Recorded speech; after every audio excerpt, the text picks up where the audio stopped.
नमस्कार, मैं हूं आमिल बेग। आप देख रहे हैं सिटी बुलेटिन न्यूज। पेश हैं आज के प्रमुख समाचार। अयोध्या की हनुमानगढ़ी में हुई नागा साधु की हत्या का खुलासा पुलिस ने कर दिया है। पुलिस ने घटना में शामिल एक बाल अपचारी सहित मुख्य अभियुक्त को गिरफ्तार किया है। एसएसपी राजकिरण नैयर ने आज इस पूरी घटना का खुलासा करते हुए कहा कि पैसों की लालच में दो शिष्यों ने हत्या की साजिश रचकर नागा साधु राम सहारे दास की गला रेतकर हत्या कर दी थी। ये दोनों ही परिसर में रहते थे। अंकित दास और एक नाबालिग शिष्य इस हत्या में शामिल थे। दोनों शिष्यों के पास से कुल 1,10,000 रुपए पुलिस ने बरामद किए हैं। दिनांक 19/10/2023 को थाना राम जन्मभूमि पर एक हत्या का मुकदमा पंजीकृत हुआ, जिसमें श्री राम सहारे दास जी की हत्या की सूचना थाने को मिली थी। सूचना मिलते ही तत्काल फॉरेंसिक यूनिट और सभी टीमों के द्वारा मौका विजिट करके जो भी प्राप्त तहरीर थी उसे मुकदमा पंजीकृत किया गया था। मुकदमा प्राप्त संख्या 73/2023 अंतर्गत धारा 302 IPC। इस संबंध में घटना में संलिप्त दोनों अभियुक्तों को पुलिस के द्वारा गिरफ्तार कर लिया गया, जिनमें एक अंकित दास और एक अन्य बाल अपचारी है। यह दोनों मृतक के ही यहाँ पे शिष्य के रूप में रह रहे थे, उसी घर में रह रहे थे। इनमें से एक बाल अपचारी के द्वारा घटना से ठीक पहले सीसीटीवी कैमरा जो कि वहाँ पे लगा हुआ था, उस सीसीटीवी कैमरा को बंद करके उसके बाद दोनों के द्वारा मिल करके घटना को कारित किया गया है। इनकी निशानदेही पर घटना में जो आला कत्ल यूज़ किया गया है, जो कि चाकू है, उसको बरामद कर लिया गया है। उसके अतिरिक्त वहाँ से चोरी किए गए पैसे जो कि इन दोनों के पास थे, उसको भी दोनों की निशानदेही पर बरामदगी कर ली गई है। घटना में अभी तक जो मुख्य कारण इनके द्वारा बताया गया है, इनके द्वारा अपना घटना में होना कबूल किया गया और कारण के संबंध में बताया गया है कि हाल ही में जो भी पुजारी जी का पैसा इकट्ठा हुआ था उसको धुलाई करना और संभालने का काम यही लोग कर रहे थे। तो इनको जानकारी थी कि इनके गुरुजी के पास पैसा पड़ा हुआ है, उसी को चुराने की नीयत से अंकित दास के द्वारा जो बाल अपचारी है उसको पैसे का लालच दे करके एक योजना बनाई गई। अंकित को यह भी लालच था क्योंकि 2017 से वह यहीं पे शिष्य के रूप में था और कोरोना के टाइम पे चला गया था। 3 महीने बाद दोबारा वापस आया था, तो उसके मन में ये भी एक लालच था कि इनकी मृत्यु के बाद उसका एक क्लेम रहेगा उनकी जगह पे स्थापित होने के लिए। इस करके भी वह चाहता था कि ये घटना हो जाए। दोनों अभियुक्तों से पूछताछ व अन्य क्रम में जो भी आगे विवेचना में प्रगति होगी आप लोगों को अवगत करवाया जाएगा। अयोध्या में पर्यटन को बढ़ावा देने के लिए लगातार एक से बढ़कर एक प्रयास किए जा रहे हैं। अब सरयू नदी में राम रथ चलेगा। 24 अक्टूबर को इसका उद्घाटन होगा। भगवान रामलला के प्राण प्रतिष्ठा समारोह से पहले पर्यटकों को ये सुविधाएं मिल रही हैं। 2 jet steamer, 3 speed boat, 1 para motor boat Goa से अयोध्या के गुप्तार घाट पर पहुंची है। संचालन के लिए गोवा से 10 सदस्यीय टीम भी अयोध्या पहुंच गई है। 7,500 से 8,000 RPM में ये जेट स्टीमर और राइडर चलेगा और सुरक्षा की दृष्टि से लाइफ जैकेट सरयू की धारा में धारण करके लोग फर्राटे भरेंगे इस जेट स्टीमर से, जिसे राम रथ के नाम से जाना जाएगा। जेट स्टीमर का नाम होगा राम रथ और सरयू में आने वाले पर्यटक इस रथ पर सवार होकर के आनंद उठा सकेंगे। कुछ दिन पहले ही जटायु नामक एक क्रूज को लॉन्च किया गया था, लेकिन वो कहां है इसका तो पता नहीं। लेकिन अब सरयू में ये राम रथ चलेगा। ये जेट्स की है। ये 24 अक्टूबर से इसका उद्घाटन होगा। तो ये यहाँ के जो लोकल टूरिस्ट हैं और भी कोई टूरिस्ट हैं तो वो सब घूमने के लिए ला रखे हैं। ये प्राधिकरण द्वारा लाया गया यहाँ पे। क्या व्यवस्था होगी, क्या खासियत है इसकी? क्या खासियत, तो टूरिस्टों के लिए घूमने के लिए अच्छा है और खासियत है ये बहुत तेज़ भागती है। अगर बाई चांस कोई घटना घटती है नदी में तो उसको रेस्क्यू भी बहुत जल्दी हो सकता है इससे। कितनी क्वांटिटी में आया है इसका, अगर सिंगल कितने? ये 2 हैं हमारे पास अभी जी। हाँ जी। और क्या क्या आया है इसके? और बोट भी है और भी बहुत सारी चीज़ें हैं। कितनी पैरामोटी है और पैरामोटर भी है और ATV बाइक भी है हमारे पास। हाँ जी। कितनी टीम में आप लोग आए हैं?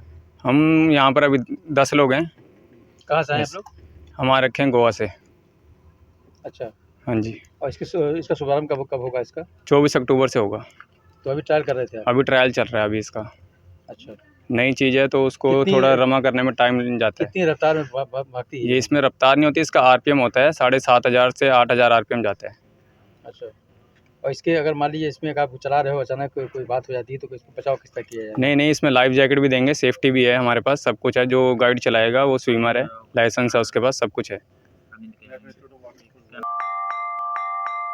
आगामी 24 अक्टूबर को विजयदशमी के अवसर पर भारतीय क्षत्रिय समाज की ओर से लालबाग के क्षत्रिय बोर्डिंग हाउस के महाराणा प्रताप सभागार में शस्त्र पूजन और सहभोज का आयोजन किया गया है। कार्यक्रम की अध्यक्षता अनिल सिंह गहलोत, राष्ट्रीय अध्यक्ष क्षत्रिय समाज करेंगे। कार्यक्रम में राष्ट्रीय महामंत्री AP राव भी मौजूद रहेंगे। इसके अलावा सांसद लल्लू सिंह, विधायक अभय सिंह, विधायक अमित सिंह के साथ साथ कई जिलों के क्षत्रिय बंधुओं को कार्यक्रम में आमंत्रित किया गया है। एक पत्रकार वार्ता के दौरान भारतीय क्षत्रिय समाज के प्रदेश महामंत्री भानु प्रताप सिंह, जिला कोषाध्यक्ष विजय बहादुर सिंह एवं जिला महामंत्री धर्मेंद्र सिंह के द्वारा ये जानकारी दी गई। जो है 36 में आमंत्रित किए गए हैं जो यहाँ पर पहुँचेंगे और इसका उद्देश्य ये है कि क्षत्रिय समाज जो आर्थिक, सामाजिक, शैक्षिक रूप से पिछड़ रहा है उनको जागरूक करने के माध्यम से उनमें जागरूकता का उद्देश्य रखा गया है। क्या मैसेज देंगे इस कार्यक्रम? यही कि हर दृष्टि से आप जागरूक हों और जो है संगठित हों, शक्तिशाली बने, समाज को दिशा दें, देश विकास करे, ये हमारा उद्देश्य है। राम जन्मभूमि से प्रज्वलित करके श्री राम ज्योति यात्रा निकाली गई है। आगामी दिवाली में राम जन्मभूमि के दीप से राजस्थान में दीपावली मनाई जाएगी। 51,000 मंदिर और हर घर से 108 दीप जलाए जाने का लक्ष्य रखा गया है। आज राम राज्य चैरिटेबल ट्रस्ट की संयोजन में ये यात्रा निकाली गई जो आगामी 24 अक्टूबर को जयपुर पहुंचेगी। राम ज्योति यात्रा जब जयपुर पहुंचेगी तो यहां पर राम ज्योति से राजस्थान में 1 अरब दीपक जलाने का लक्ष्य रखा गया है। 24 अक्टूबर को अयोध्या के दीप से ही वहां रावण का दहन करेंगे। राम ज्योति यात्रा के माध्यम से संपूर्ण विश्व में, संपूर्ण भारतवर्ष में प्रथम दृष्टया राजस्थान में हम लोग इस दीपावली पर लगभग 1 करोड़ दीपमाला, 1 अरब दीपमाला हम लोग प्रज्वलित करने वाले हैं। रचना के अनुसार संपूर्ण राजस्थान में जिला स्तर पे हमने अलग अलग रथों के माध्यम से, यात्रा के माध्यम से राम ज्योति पहुंचाएंगे और लगभग 51,000 मंदिरों में राम ज्योति यात्रा के माध्यम से दीप प्रज्वलित करेंगे। उसके पश्चात हर मंदिर में हम लोग ये ज्योति पहुंचाएंगे।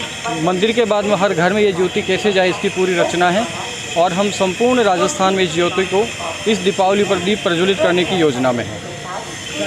देखिए, एक सोच थी कि सनातन धर्म का प्रचार हो और राम जी की ज्योति और राम जी के आदर्श राजस्थान के हर घर में पहुँचें। तो एक सोच को क्रियान्वित करने के लिए हम लोगों ने ये सोचा कि जब राम ज्योति के थ्रू ही हम लोग पूरे संपूर्ण राजस्थान में दीपावली पे दीप प्रज्वलित करेंगे। हर घर में 108 दीपक प्रज्वलित होंगे और राम ज्योति से ही हर घर में जो है दीपावली के दिए जलाकर और दीपावली मनाई जाएगी।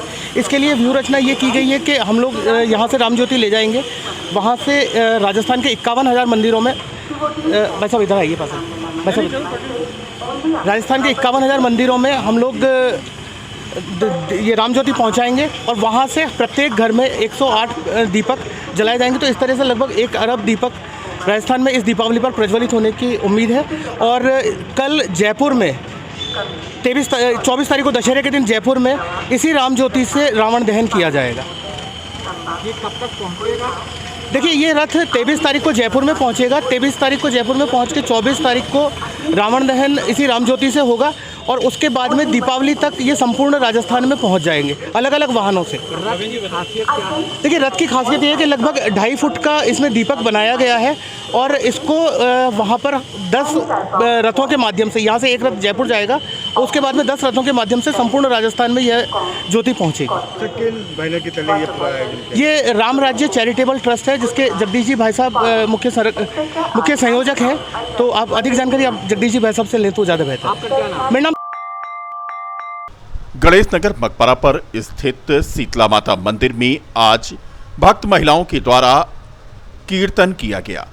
दोपहर में यह आयोजन हुआ, शाम को आरती की गई। बता दें कि माता शीतला धाम इस समय श्रद्धालुओं की आस्था का केंद्र बना है। प्रत्येक वर्ष की भांति इस वर्ष नवरात्रि के 6वें दिन मंदिर पर कीर्तन का आयोजन किया गया, जिसका नेतृत्व समाज सेवी और माता की भक्त रत्ना जायसवाल ने किया। आसपास के मोहल्लों की तमाम माता की भक्त महिलाएं यहां पहुंची और माता के दरबार में सुंदर कीर्तन किया। माता मंदिर के प्रांगण में जो हम लोगों का कीर्तन भजन था, जो हर साल होता है नवरात्रि के समय में, और बहुत भव्य तरीके से हमारा कीर्तन भजन हुआ, जिसमें नृत्य, डांस और गाना भजन सभी लोग ने गाया बहुत झूमकर। और इसके साथ हम लोग आज कीर्तन को पूरा किया। नाम है पूछ लीजिए। कितनी महिलाओं ने? तो 50-60 महिलाएं हमारी आई थी, जिन्होंने सभी गीत संगीत में, भजन में, कीर्तन में सभी ने अपना भाग लिया।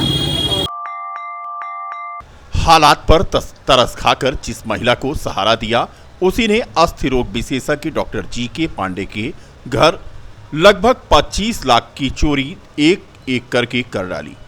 अलमारी की दूसरी चाबी हथियाने के बाद नौकरानी काफी दिनों से थोड़े थोड़े करके रुपए और आभूषण पार करती रही। विश्वास पात्र होने की वजह से चिकित्सक के परिवार को संदेह नहीं हुआ, लेकिन एक दिन चिकित्सक के पुत्र ने उसे रंगे हाथ अलमारी से रुपए निकालते पकड़ लिया। चिकित्सक को लगा कि वारदात से पहले ही उसे पकड़ लिया है, इसलिए उसे काम से हटा दिया, लेकिन बाद में अलमारी की पड़ताल की तो होश उड़ गए। लाकर में रखे 25 लाख रुपए और स्वर्ण आभूषण लापता थे। चिकित्सक जी.के. पांडे और उनकी पत्नी IMA की अध्यक्ष मंजूषा पांडे ने सूचना पुलिस को दी और FIR दर्ज कराई। देखिए, उसका नौकरानी का नाम उषा सिंह नाम है। वो मेरे यहाँ करीब 15 साल से काम कर रही है। जब वो मेरे यहाँ काम करने आई थी तो उसकी स्थिति अच्छी नहीं थी, क्योंकि वो पहले हॉस्पिटल में काम करी, खाना वाना अच्छा बनाती थी, तो हमें ये लगा कि चलो ठीक है, रसोई में घर में खाना बना ले, खाना बनाने वाला काम कर दे। ज़्यादा पढ़ी लिखी नहीं थी तो अस्पताल का काम वो ज़्यादा कर नहीं पाती थी, तो उसको हमने घर पे रख लिया था। घर पे वो काम करती थी। कब से ये सब? ये जो है 15 साल से हमारे यहाँ काम कर रही है, और मुझे लग रहा है कि ये चोरी हमारे यहाँ करीब 10 सालों से कर रही है। इसलिए क्योंकि इसके पास मेरे अलमारी की, मेरे लॉकर की सेकंड की मिली है। जैसे एक कोई भी आप ताला होता है, ताले की 2 चाबियां होती हैं, तो उसमें से एक चाबी इसने पता नहीं कब मेरे लॉकर में से या पता नहीं कहाँ से इसने पार कर ली, और इतने दिनों से ये चाबी अपने पास रख रखी थी, और उसी से ये धीरे धीरे करके चुराती रही पैसे। हम लोग को अंदाज़ इसलिए नहीं आया क्योंकि हमने कभी अपनी आंखों से तो देखा नहीं। हम तो इसको खाना बनाने के लिए रखे थे, क्योंकि बच्चे मेरे छोटे थे। 15 साल पहले तो मेरे बच्चे भी बहुत छोटे थे, अब बच्चे थोड़े से बड़े हो गए हैं। एक बेटी मेरी 22 साल की है और एक मेरा बेटा 27-28 साल का है। तो जब ये काम पे आई थी तब वो लोग सब 10-12-15 साल के होंगे, तो उस वजह तब से ये काम कर रही है। तो थोड़ा सा एक होता भी है कि आदमी इतने दिनों से काम करता है तो उसके प्रति भरोसा भी रहता है, और ये तो हमने कल्पना भी नहीं करी थी। हाँ, मेरी चाबी लेकर के ये निकाल के वापस चाबी रख देती तो मुझे एक बार की शक भी होता कि ये चाबी मेरी नहीं मिल रही है। इसने तो उसकी दूसरी चाबी पता नहीं कब गायब करी, मुझे पता ही नहीं, हम लोग को पता ही नहीं। और वो तो अभी 5 दिन पहले मेरे बेटे ने, हम हॉस्पिटल आए थे, बेटा मुझसे मिलने के लिए कुछ कमरे में ऊपर काम से आया, तो उसने देखा कि ये एक चाबी से अलमारी खोल रही है, लॉकर खोल के पैसा उठा रही थी। मतलब आंखों से मेरे बेटे ने देखा ये पैसा उठा रही।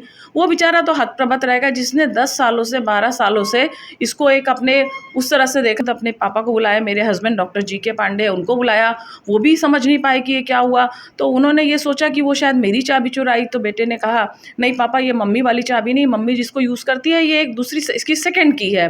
फिर हम लोग ने देखा तो वो वास्तव में, क्योंकि उस चाबी में नंबर भी था, तो ये डुप्लीकेट चाबी नहीं बनवाई है इसने, सेकंड चाबी उसकी उड़ाई है, गायब करी है, और उसमें से ये जो है पकड़ी गई। फिर इनको हमने पकड़ के इनसे बात करी तो इसने कहा, हाँ हमने चाबी अब हमारे पास थी और हम इससे अलमारी खोल रहे थे, हम पैसे निकाल रहे थे, ये इन्होंने कबूला।